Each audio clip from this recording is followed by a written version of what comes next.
الرحمن علم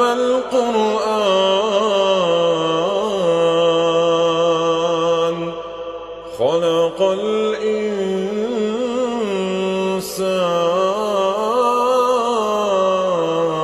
الإنسان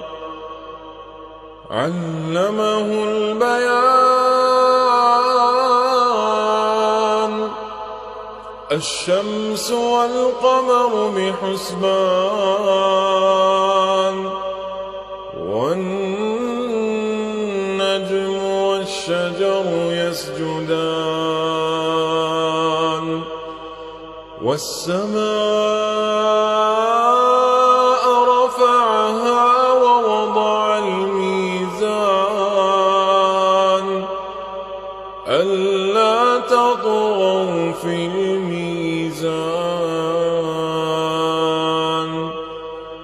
وأقيموا الوزن بالقسط ولا تخسروا الميزان والأرض وضعها للأنام فيها فاكهة والنخل ذات الأكمام والحب ذو العصف والريحان فبأي آلاء ربكما تكذبان خلق الإنسان من صلصال كالفخار وخلق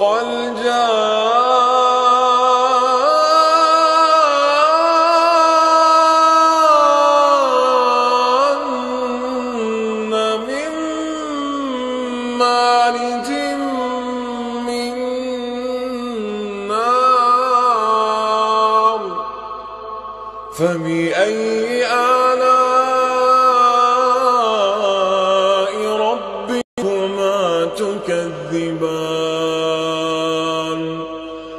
رب المشرقين ورب المغربين فبأي آلاء ربكما تكذبان مرج البحرين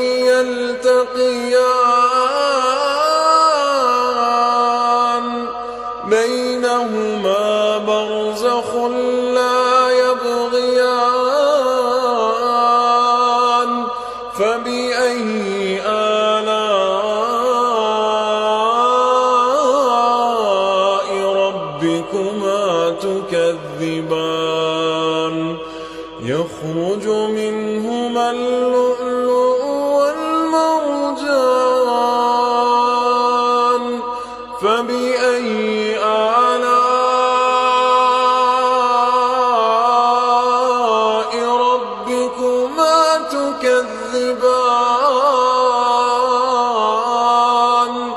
وله الجوار المنشآت في البحر كالأعلام